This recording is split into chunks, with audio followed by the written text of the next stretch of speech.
Prologue of the wisdom of Jesus, the son of Sirach.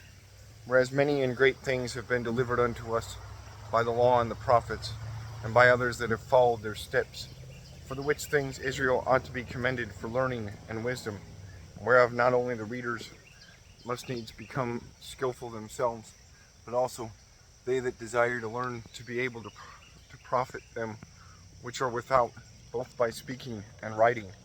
My grandfather Jesus, when he had much given himself to the reading of the law and the prophets and other books of our fathers, and had gotten therein good judgment, was drawn on also himself to write something pertaining to learning and wisdom, to the intent that those that which are desirous to learn and are addicted to these things might profit much more in living according to the law.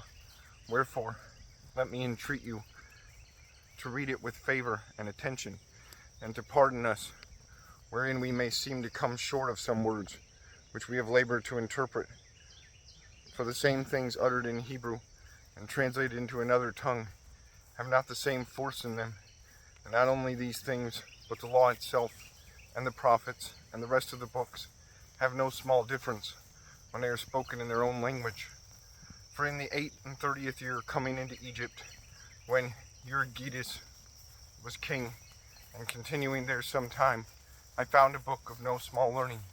Therefore I thought to interpret it, using great watchfulness and skill in that space, to bring the book to an end, and set it forth for them also, which in a strange country are willing to learn, being prepared before in manners to live after the law. All wisdom cometh from the Lord, and is with him forever. Who can number the sand of the sea, and the drops of rain, and the days of eternity? Who can find out the height of heaven, and the breadth of the earth, and the deep in wisdom? Wisdom hath been created before all things, and the understanding of prudence from everlasting. The word of God most high is the fountain of wisdom, and her ways are everlasting commandments.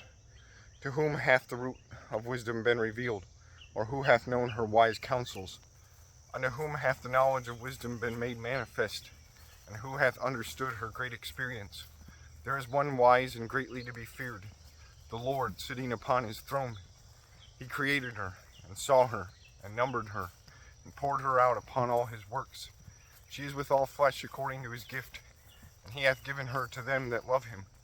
The fear of the Lord is honor and glory and gladness, and a crown of rejoicing. The fear of the Lord maketh a merry heart, and giveth joy and gladness and a long life. Whoso feareth the Lord, it shall go well with him at the last, and he shall find favor in the day of his death. To fear the Lord is the beginning of wisdom, and it was created with the faithful in the womb. She hath built an everlasting foundation with men, and she shall continue with their seed. To fear the Lord is fullness of wisdom, and filleth men with her fruits. She filleth all their house with things desirable, and the garners with her increase. The fear of the Lord is a crown of wisdom, making peace and perfect health to flourish, both of which are gifts of God, and it enlargeth their rejoicing that love him.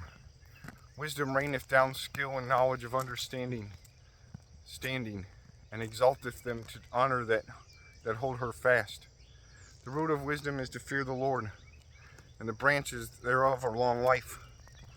The fear of the Lord driveth away sins, and where it is present, it turneth away wrath.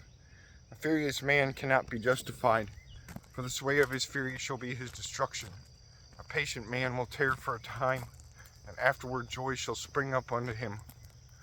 He will hide his words for a time, and the lips of many shall declare his wisdom. The parables of knowledge are in the treasures of wisdom, but godliness is an abomination to a sinner.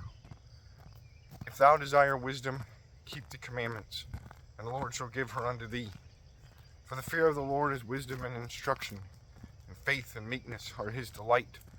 Distrust not the fear of the Lord when thou art poor, and come not unto him with a double heart. Be not an hypocrite in the sight of men, and take good heed what thou speakest.